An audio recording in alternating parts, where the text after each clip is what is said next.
साथियों, जय मूल निवासी।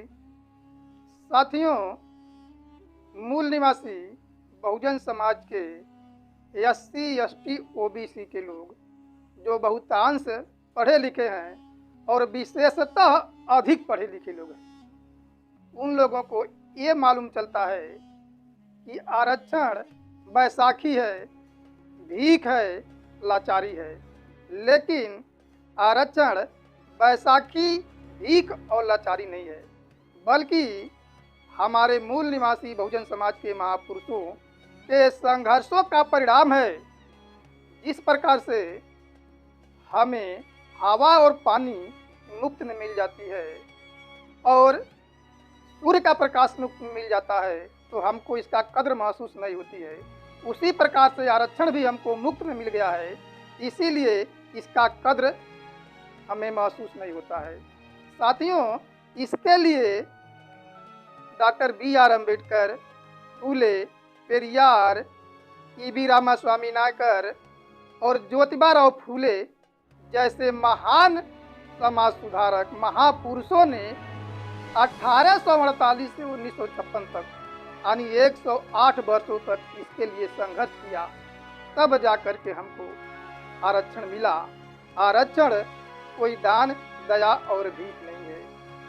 साथियों, ब्राह्मणों का इतिहास आरक्षण के विरोध का इतिहास रहा है और अपने महापुरुषों का इतिहास आरक्षण के समर्थन का इतिहास रहा है। यानी आरक्षण का इतिहास नायकों और खलनायकों का रहा है।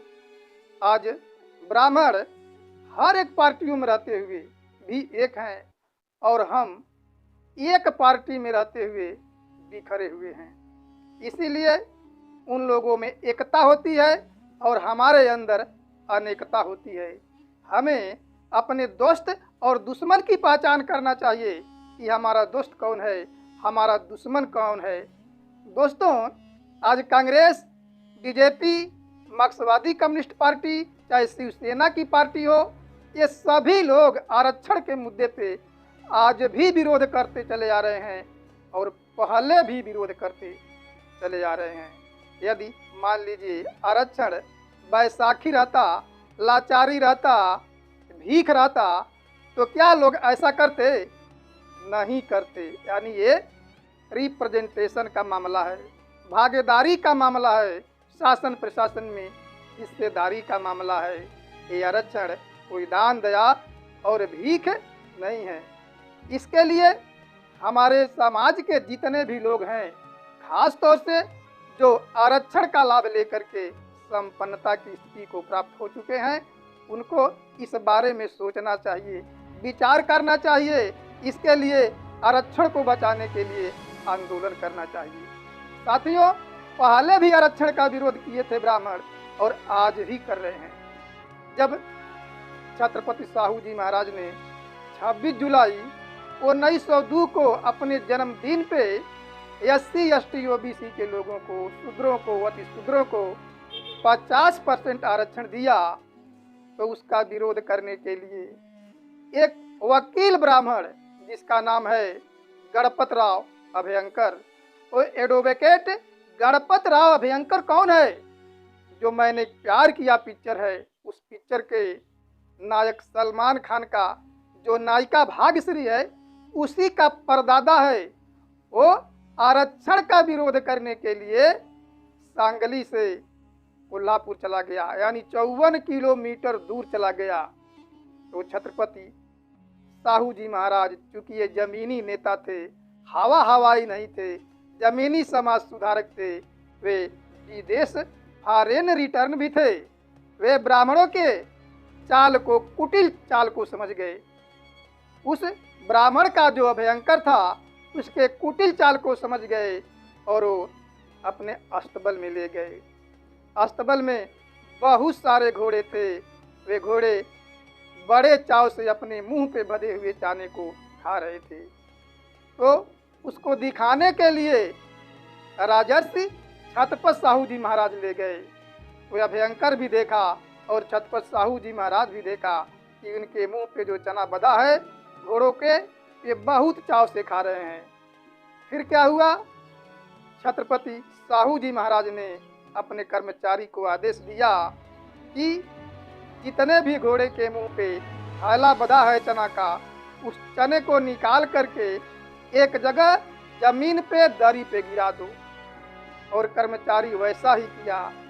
बाद में पुनः आदेश दिए कि अब जितने घोड़े हैं सभी घोड़े को छोड़ दो।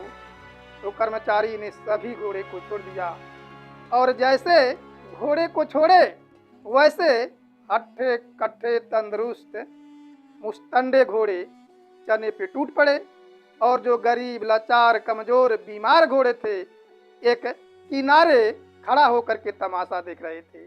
वे कमजोर लाचार और बीमार घोड़े क्या तमाशा देख रहे थे कि जो हट्ठे कट्ठे मुस्तंडे घोड़े हैं वे चना तो खा रहे हैं, चना भी ठीक तरह से खा नहीं रहे हैं, बल्कि खाते समय दुलत्ती भी दे रहे हैं।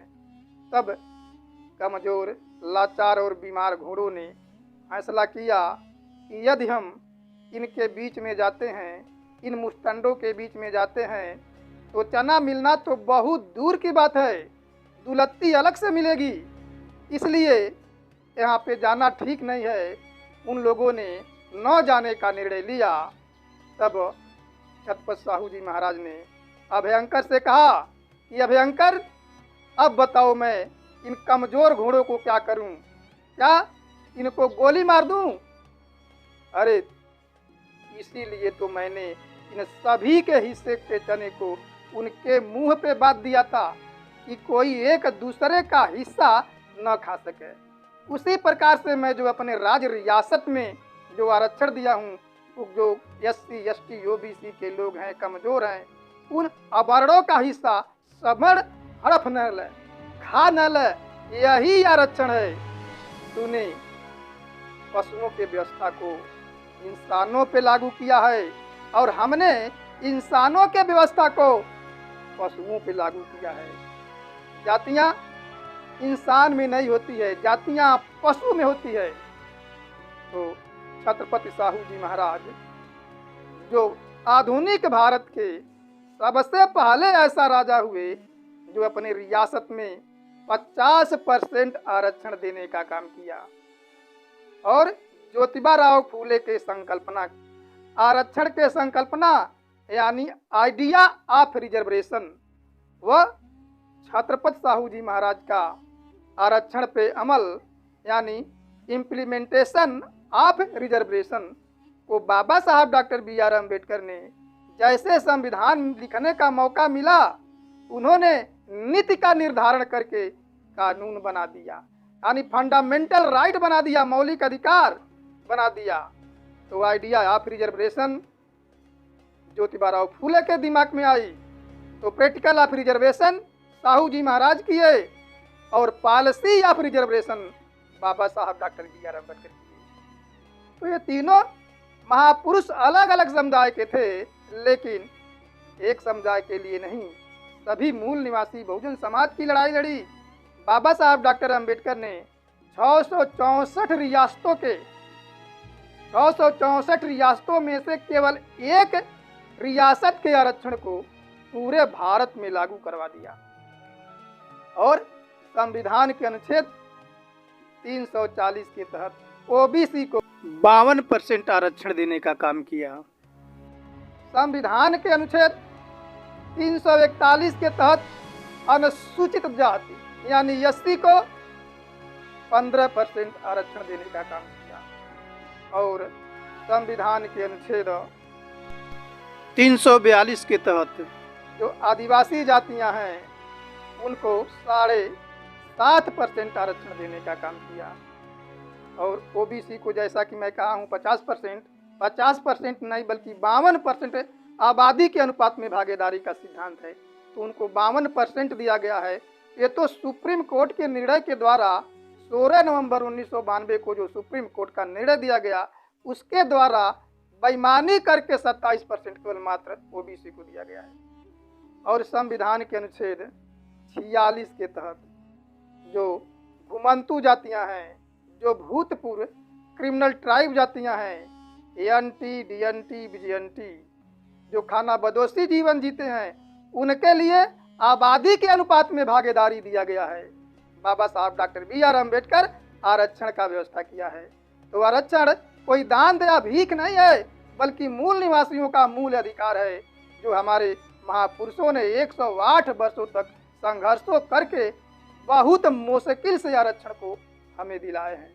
लेकिन आज जितने भी ब्राह्मणवादी पार्टियां हैं, चाहे कांग्रेस हो, चाहे बीजेपी हो, चाहे तृणमूल कांग्रेस हो, चाहे शिवसेना हो, कोई भी पार्टी हो, जितने भी पार्टी में ब्राह्मण हैं, ये सभी लोग LPG के माध्यम से, यानी L का मतलब लिबरलाइजेशन, P का मतलब प्राइवेटाइजेशन, G का मतलब ग्लोबलाइजेशन, यानी उदारीकरण, निजीकरण, भूमंडलीकरण के तहत सभी विभागों को प्राइवेट सेक्टर में दे दिए हैं।